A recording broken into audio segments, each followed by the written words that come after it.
into this week's edition of RNN Talks right here on Racing News Now. As always, I'm your host, Garth Allen. Thanks for joining me once again tonight. We got a lot going on for you tonight, including ARCA Racing Series driver Michael Self, hot off a 4th place finish at Fairgrounds Speedway Nashville this past weekend. He is going to be on here in just a little bit to talk with us about his run in Nashville and everything that happened down there. We'll also have predictions as usual for 4 races this weekend. We've got NASCAR Xfinity Series will be in Bristol this weekend, Formula One's in China, IndyCar's in Long Beach, and the Monster Energy NASCAR Cup guys are in Bristol this week. But let's go ahead and get right into that chat I had with Michael Self, and we will see what he had to say about this past weekend in Nashville. All right, so we're now joined by Michael Self, driver of the Sinclair Oil Toyota Camry for Venturini Motorsports in the ARCA Racing Series, coming off a very strong 4th place finish in Nashville on Saturday night. Michael, how are you doing tonight? Oh, pretty good. Glad to be back on with you. Yeah, it's always great to have you on. You're great to talk to. I'm quickly realizing you're probably one of the better interviews in the ARCA garage just because you give such great answers. Well, I like to give kind of a lengthy answer because I've got a lot of stuff to say because I've been through a lot, especially over the last couple of years, and I see a lot of people that give short one-word answers or that avoid the question, and I'm always quick to criticize them. So I don't want to be a hypocrite. Definitely. So let's get into talking about this weekend. And you had a strong run on Saturday night. We talked to you there at the track between practice and qualifying, and you didn't really have all the speed you wanted in practice or in qualifying. I think you were 9th in practice, and then you qualified 10th. But then you told me when we were talking that you've had times when you haven't necessarily had that speed in practice or qualifying, but then you had a really good race, and that's exactly what happened on Saturday night. So why don't you just talk us through your night on Saturday? Yeah, that's actually been, I don't know if this is a good or bad thing, but something that's fairly frequent for me over my stock car racing career. I mean, I don't always practice that well, and I definitely don't qualify that well. I think my average qualifying in ARCA has got to be somewhere around 9th or 10th, but when I think back on it, those have also been some of my best races. I think back to Kansas when I won last year, qualified 8th, Iowa, which I had a shot to win last year, qualified 9th. Trying to think, my typical ARCA qualifying is kind of back, but from the start of the day, like you just said, and like we talked about, I wasn't really happy. We really fought in the 55 Sinclair Oil Toyota through practice, just trying to get our car to turn, and we had a lot of problems getting the front end to respond, and we just kept throwing stuff at it just over and over and over again in practice, and we just weren't able to make a lot of progress. It was really frustrating, and so coming out of practice, I didn't really know what we would have. I really didn't know what to expect, and then, like I said, qualifying, I think qualifying at the end of it, after my lap, I actually came over the radio and said, that's the best we've been. We made some pretty major changes, some shock and spring changes. It was a big swing. I said, we finally got the car to turn. And so that gave me a lot of motivation going into the race, even though I didn't qualify well and I left a lot out on the table. And then Nashville's a place that I compare a lot to the tracks I used to race in the K&N West Series. It's a very abrasive half-mile surface, and you really have to be aware of your tire wear there, and knowing that you're going to go somewhere in the range of 100, probably 125 laps on left side tires, since we only get 6 tires in the ARCA Racing Series. At some point, you're likely going to have to change 2 tires. And so you kind of settle into the race, and really from the get-go for me, I was kind of driving at a 65 or 70% pace, just knowing that I had to maintain and knowing that I had to save for the long run. And honestly, I dropped back a little bit at the start of the race, and then everyone just kind of started to come into me. I never really changed my pace. I just rode that 70% pace, and our car stayed really consistent before our first pit stops there on, I think it was just past lap 50 or so. We moved up into the top 5, and unfortunately had a bad pit stop, lost a little bit of track position there, and put our right side tires on. And then we had I guess it was another long run there through the mid portion of the race where I was able to drive up to second, and there was no doubt in my mind at that point that we were the second best car to the 41 right then. I had to overcome a little bit of extra ground, and so I thought that if we could get our new tires and keep the balance in the car, then we may be able to have something for the 41. If we were able to go head to head and race with them right then, but we something happened on our last pit stop. We all pitted. I guess it was right around lap 150, maybe just after that, and took our 4 tires, and we just got really, really tight, like super, super tight. For some reason, it was kind of uncharacteristic of what we've always done in the past because we lost all our balance. And throughout the last really 30 laps of the race, I was able to get the lead there on that last restart, which is exciting. Thought we may have something there, and then, like I said, it just got tighter and tighter and tighter, and I was just kind of hanging on at that point. So wasn't able to hold on and get a third win there in a row. And fourth isn't where I want to finish by any means, but I guess I would consider that was a really off day and a really off night for us. So I think to still come home fourth is not a bad thing. It just shows we've got some work to do. We had to go back and figure out why our car got so tight, why our car responded the way that it did on those 4 tires, and adjust for that for the next short track we go to. Well, I would think considering fourth and off night is probably a good position to be in. Well, I try to be humble about this, but when I look at my ARCA career stats, of every ARCA race that I've finished, my worst finish is fourth. So I think I've got a couple of DNFs in there, which was Chicagoland last year when I blew a right front leading the race with a couple laps to go. Daytona last year where we wrecked out. Mobile in 2014 when I was running second, broke a transmission. So I've fourth is like the last the last 6 races, 5 races I've run, I've got 3 wins and 2 fourth place finishes. So something's going on there. But like I said, I've been pretty comfortable in my ARCA career of salvaging good days out of bad ones. So knock on wood, hopefully that trend continues to go forward, but we capitalize on it and don't have bad days. Yeah, it's definitely a good streak to be on. So let's talk about the one time you led the race on Saturday night there with about 50 to go on that restart. The 77 and the 22 had stayed out, and you were restarting 5th behind the 41 and the 28. And then you sail it down into 3 inside the 41 and get around him, and then eventually get the lead from the 77.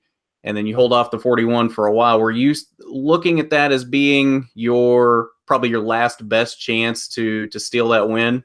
It was. I was kind of thinking, on a half-mile track like Nashville, aerodynamics really don't play a huge role, but obviously you go to any big track, any mile or larger track, and aerodynamics and clean air are huge. And so I thought, well, maybe I can make something out of clean air right here. But I had a shot, and it was a risky pass. It was a 3-wide pass on the bottom of the 41 and the 28, and I ran all 4 tires through the apron down there, getting into 3. But it was definitely exciting, and the opportunity presented itself. And when it comes to that point in the race, within 50 laps to go, I think you've got to take that opportunity and give yourself the best shot to win, because we all had even tires. We all had new tires at that point. The cars hadn't started to fade or balance out yet. So, I didn't know which way we were going to go, but I was definitely going to take advantage of the opportunity that presented itself and try and make the most of it there. So looking forward now, you won't be at Salem here in 2 weeks. What is the next race that folks can see you at? Next race is going to be Talladega. I think that's in 3 weeks. So we'll be there back into the number 15 Sinclair Oil Toyota. That'll be the same car that we won at Daytona with. So that's obviously a crapshoot race, but hopefully we can carry over something from Daytona and go for another good run there. All right. Well, Michael, thank you for joining us tonight. It is a pleasure, as always, talking to you, and have fun on your week off in Salem. Sounds good. I appreciate it. Thank you, guys. Enjoy the racing. Maybe I'll be somewhere where I can watch and guide people through or get some commentary on it. I don't know where I'll be. There you go. All right. So Michael Self, driver of the Sinclair Oil Toyota for Venturini Motorsports. We'll have more on RNN Talks here in a moment.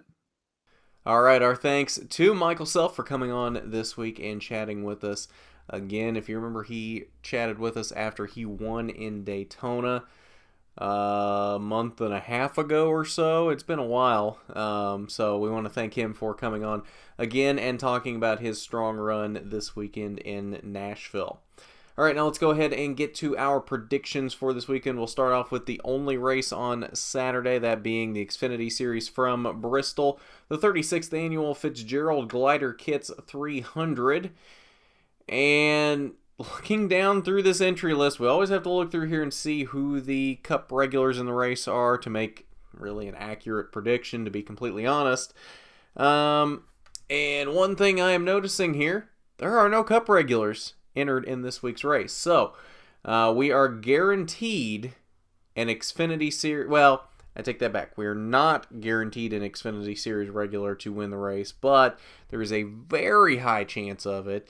Very high chance that someone gets locked into the playoffs this weekend. I guess the only scenario where somebody doesn't get locked into the playoffs is if Joe Nemechek wins, because he's in the 15 for JD Motorsports this weekend. Other than that, anybody that wins really is in the playoffs unless it's somebody that's not running a full season. So, that being said, we talked about it on Monday on Pole Position, how Christopher Bell has been very close to his first win of the season recently. He was second last week in Texas. He has had a plethora of strong runs to start this season. I think Christopher Bell gets his first win of the season this weekend in the Fitzgerald Glider Kits 300 from Bristol, and becomes the second Xfinity regular to lock himself into the playoffs this year. Christopher Bell wins in Bristol this weekend. Now, moving on to Sunday. You got two open wheel races and a Cup race for you. We'll start off with the Formula One race first, as they are in China this weekend. If you're here in the United States, very early race, as is kind of usual for most Formula One races. 2:10 a.m. is the start time in the Eastern time zone. It's hard to pick against Sebastian Vettel at this point. He's 2 for 2 so far this season. Absolutely ran away with the Bahrain Grand Prix last weekend. I don't think I can pick against Sebastian Vettel at this point. So, you know what? Sebastian Vettel wins this weekend in China, goes 3 for 3. It'd be an incredible feat if he does it. And you know what? I don't think you can pick against him at this point. So, moving on now, the next race to start on Sunday, that being the Monster Energy NASCAR Cup Series from the Bristol Motor Speedway, the 58th Annual Food City 500. Bristol is one of those races that I find somewhat hard to pick, because there's a lot of guys that are good on short tracks. There's a lot of guys that are good at Bristol.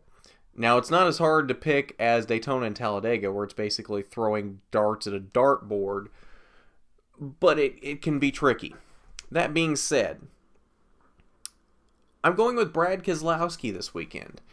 Brad is typically really strong on short tracks, especially Bristol. Team Penske usually brings very good short track cars. I think Brad Keselowski gets his first win of the season this weekend, gets the first win of the season for Team Penske, and becomes the 6th different driver to lock himself into the playoffs this season. Brad Keselowski wins in Bristol. All right, now that just leaves one race remaining for this weekend, that being the IndyCar Series from Long Beach. And I'm going to go with a guy that was very strong on the street course in St. Petersburg to start off the season. He was also very strong in Phoenix this past weekend. He has shown an aptitude for being fast no matter where we go already this season. Robert Wickens wins his first IndyCar Series race this weekend in Long Beach. This is a guy that should have won in St. Pete, had a very fast car in Phoenix, arguably, maybe even should have won in Phoenix. I think he's a guy to watch out for this weekend, and he is my pick to win this weekend in Long Beach. Robert Wickens wins in Long Beach. So just a quick recap here of our predictions for this weekend. Christopher Bell we have for the Xfinity Series, the Fitzgerald Glider Kits 300 from Bristol. Sebastian Vettel to go 3 for 3 in China to start off the season in Formula 1. Brad Keselowski to win the Food City 500 for the Monster Energy NASCAR Cup Series from Bristol. And Robert Wickens to win his first IndyCar Series race this weekend in Long Beach. So that's your predictions. I think that will just about do it for us today. Want to give you a reminder that our new series, Your Next Favorite Driver, premieres tomorrow right here at 8 p.m. We'll have Christian Eckes on as our first guest. He is a driver for Venturini Motorsports in the ARCA Racing Series presented by Menards. Very talented young man, 17 years old. He will be chatting with us about all sorts of things, about how he got started in racing, past accomplishments, what he hopes to do with his career going forward. We'll discuss a lot of things with him. You'll want to tune in for that, and maybe he just might be your next favorite driver. That's kind of the point of the show, to introduce these guys to you who you may not have seen yet, and you can form your opinion on them, and maybe they will become your next favorite driver. So that will do it for us tonight, I do believe. Thank you once again to Michael Self for coming on and joining us tonight. It is always appreciated. We love having him on. He is great to talk to. And thank you for joining me tonight as well. Your support is greatly appreciated. And don't forget, if you haven't yet, hit that subscribe button, turn on the notifications, and hit the like button on this video if you liked it. It is much appreciated. And don't forget to support us on Patreon. That is patreon.com/racingnews. Now it's the only way we will continue to better our content and continue to give you quality content into the future. So with that, this has been RNN Talks. I'm Garth Allen for Racing News Now.